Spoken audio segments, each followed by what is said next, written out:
ये जो तस्वीर आप मेरे बगल में देख रहे हैं, आप इस तस्वीर में जो आदमी मौजूद है उनके चेहरे को बड़े ध्यान से देखिए, क्योंकि ये वही आदमी हैं जिन्हें कल बीएसएससी की तरफ से आंदोलन को बेकार बनाने के लिए एक सूत्रधार के रूप में बीएसएससी के गेट के बाहर भेजा गया था। ये वही आदमी हैं जो अपने चेहरे पे तीन तरीके की भावनाएं दिखा रहे थे। ये वही आदमी हैं जो छात्र नेताओं के साथ बात करके सुलह का संदेश देते नजर आए थे। बड़े ध्यान से देखिए इनके साथ क्या क्या बातचीत हुई, फिर जो 5 लोगों की कमेटी बनी उनकी अंदर जाके क्या बात हुई, क्या निष्कर्ष निकला, और इस परीक्षा यानी CGL 4 और इंटर लेवल की परीक्षा का अब क्या होने वाला है। आज की इस वीडियो में मैं सिलसिलेवार आपको एक एक चीज बताने वाला हूं। सबसे पहले आप ये समझिए कि जब आंदोलन बुलाया गया तो ये लगा था कि ये कोई महा आंदोलन होगा, लेकिन ये महा आंदोलन की शक्ल ले नहीं सका, क्योंकि जितनी संख्या में स्टूडेंट्स के कैंडिडेट्स के पहुंचने की उम्मीद थी वो उतने नहीं पहुंच पाए। काफी कम संख्या रही थी, लेकिन जितनी भी संख्या में कैंडिडेट्स वहां पे उपलब्ध थे उनका जोश कुछ इस प्रकार था कि अगले 5 मिनट में ही वहां पे पुलिस की पूरी भीड़ इकट्ठी हो गई। एक तरफ डायल 112 तो एक तरफ हाथों में डंडा लिए कई सारे कांस्टेबल कैंडिडेट्स को पीटने पे आमादा, और फिर एक इंसान वहां पे अपना प्रदर्शन करता हुआ या यूं कहें कि अपना दर्शन देता हुआ नजर आता है, और वो अलग अलग छात्र नेताओं से या उन लोगों से जिनकी आवाज बुलंद थी और जो बीएसएससी के खिलाफ अपनी आवाज उठा रहे थे उनसे बात करते हुए नजर आए।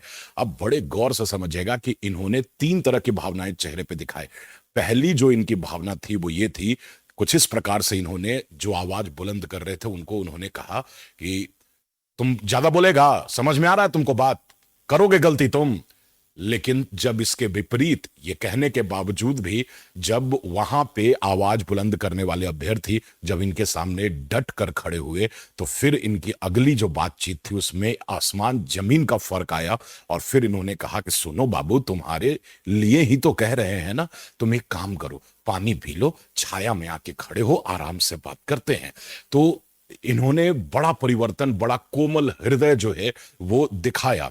उम्मीद करता हूं कि बीएसएससी के तरफ से इनको इसीलिए शायद भेजा गया था, और सही बात है कि काफी संयमित व्यवहार ये अपनी तरफ से दिखा भी रहे थे, तो ये काफी काबिले तारीफ है। लेकिन फिर उसके बाद तीसरा घटनाक्रम बनता है कि जब इन्होंने देखा कि ये दोनों भावनाओं का कोई असर कैंडिडेट्स के चेहरे पे और उनके जोश पे, उनकी बुलंदियों पे नहीं पड़ रहा, तब इन्होंने कहा कि एक काम करो, तुम लोगों को क्या चाहिए।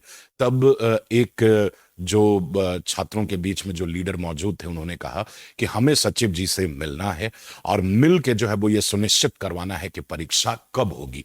तब इनके द्वारा कहा गया कि ठीक है, चलो मैं मिलवा देता हूं। फिर वो भीड़ वहां से हटवाई गई और 5 लोग वहां पे कमेटी के रूप में खड़े हुए जिन्हें सचिव जी से मिलवाने की बात करी गई। अब देखिए, मैं हमेशा ये मानता हूं कि ये जो इसे कहते हैं प्रेशर टेक्निक, इस पर्सन के द्वारा जो इस्तेमाल किया गया इसे कहते हैं प्रेशर टेक्निक, जो शायद काम नहीं कर पाया। और अगला पड़ाव आता है कि जब आप किसी प्रतिष्ठित पद पे बैठे किसी इंसान से अगर आप छात्र नेताओं को या उस भीड़ के बुलंद आवाज वाले लोगों को मिलवाने की बात करते हैं, तो जो उच्च पोजीशन पे बैठे लोग हैं उन्हें यह लगता है कि शायद इनके मन में यह चलेगा कि मुझे इनसे मिलने का वक्त मिल गया, अब मेरी जो लालसा है वो पूरी हो जाएगी। तो इनके ऊपर एक प्रेशर बनेगा, ये थोड़े से हमारे प्रति पॉजिटिव होंगे और थोड़े से सिंपैथेटिक होंगे, है ना। तो ये सोच के सचिव जी के द्वारा बुलाया गया बीएसएससी के अंदर, और ऐसी कमेटी मीटिंग पहले भी बीएसएससी कर चुका है और बार बार 10-15 दिनों का वक्त भी दे चुका है। खैर चलिए, तो फिर ये मीटिंग हुई अंदर में, और इस मीटिंग में क्या कुछ हुआ ये बड़े ध्यान से सुनिएगा। सबसे पहले सचिव जी ने कहा कि एक काम करो कि मुझे पत्र दे दो, जो पत्र में तुम्हारी मांगे हैं वो मैं जरा देखूं। उन्होंने पत्र लिया, पत्र को एक नजर से देखा, हालांकि उन्हें पहले से पता था कि छात्रों की क्या डिमांड है। तो उन्होंने एक नजर से देखा और फिर नजर उठा के बोला कि देखिए, आपकी जो मांगे हैं ये मांगे तो काफी लंबी चौड़ी आप लिस्ट बना के आए हैं, तो इसके बारे में तो गहरा मंथन करना पड़ेगा। आप अचानक से कह रहे हैं कि सब कुछ बता दिया जाए, ये कैसे होगा। फिर अमन जी के द्वारा या और जो लोग वहां पे मौजूद थे उनके द्वारा कहा गया कि आप एग्जाम डेट के बारे में तो सबसे पहले आप बताइए कि कब एग्जाम होगी, परीक्षा कब होगी, और जल्द से जल्द इसकी परीक्षा का डेट दिया जाए।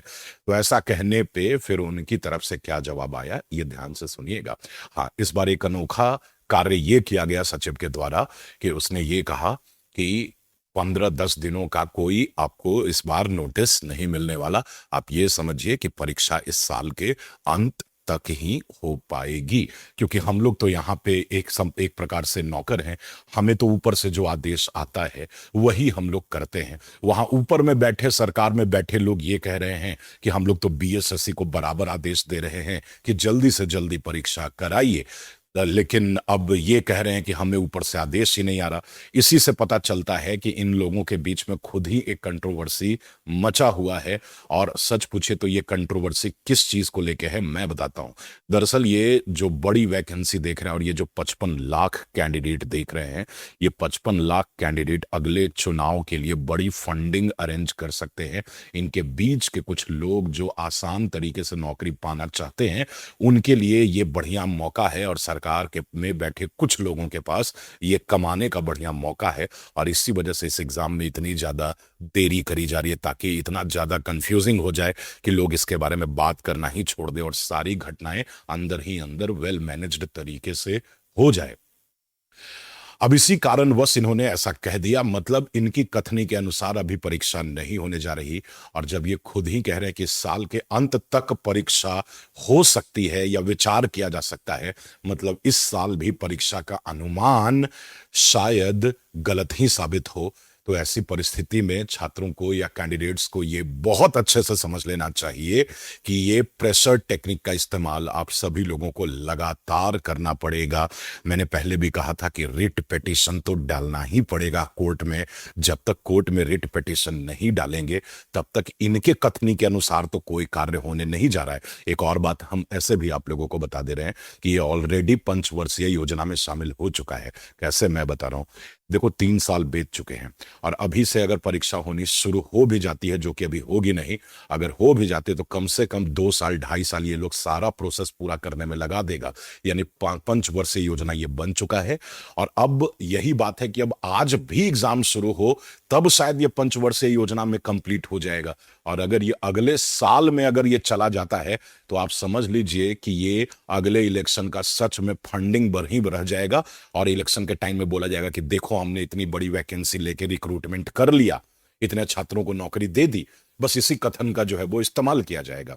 लेकिन मुझे लगता है कि अगर कंटिन्यूअस जो है वो रिट पिटीशन गया हाई कोर्ट में, और स्टूडेंट्स का, कैंडिडेट्स का, आपका अगर प्रेशर टेक्निक आप लगातार यूज करते रहें, तो समझ लीजिए कि हो सकता है कि अभी तत्काल परीक्षाएं पॉसिबल हो जाए। लेकिन फिर भी ये जो भी चीजें हैं वो नवंबर से पहले आप उम्मीद नहीं कर सकते हैं। नवंबर से ही परीक्षा हो सकती है, और वो भी इंटर लेवल की परीक्षा पहले हो सकती है। उसके बाद बीएसओ, फिर एएसओ यानी सीजीएल 4 की परीक्षा, और कुछ इसी क्रम में सारी चीजें चलेंगी। यानी नवंबर से लेके अगले साल के मार्च तक का जो वक्त है, वही वक्त ऐसा होगा जिस वक्त में ये अपनी परीक्षाएं करा सकते हैं। उससे पहले मुझे लगता है कि नामुमकिन है ये सारी परीक्षाओं का हो जाना।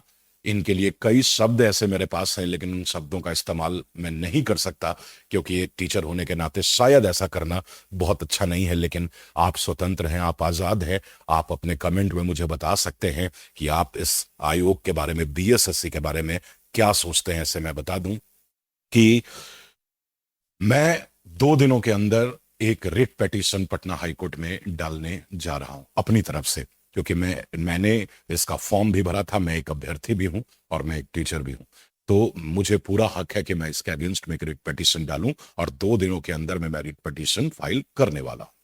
इसी के साथ साथ मैं ये भी बता दूं कि आप अपनी तैयारी सुनिश्चित रखिए, पक्की रखिए, क्योंकि अभी और भी बहुत सारी परीक्षाएं हैं। जैसे कि बिहार पुलिस में जो दरोगा की जो वैकेंसी आई है स्पेशल ब्रांच में, जहां पे इंग्लिश और हिंदी का बहुत बड़ा रोल कर दिया गया है, वो वैकेंसी भी है। उसके अलावा कई सारे ऐसे और एग्जाम हैं जो समय पे शायद हो जाए। तो इसके लिए आप अपनी तैयारी सुनिश्चित रखिए। मैं आपको बताता हूं कि मॉर्निंग में रोज सुबह 8 बजे से एक लाइव क्लासेस आती है, जिस लाइव क्लासेस में हिंदी और इंग्लिश सब्जेक्ट का पूरा जो भी सिलेबस है उसे कंप्लीट कराया जाता है बड़े अच्छे तरीके से।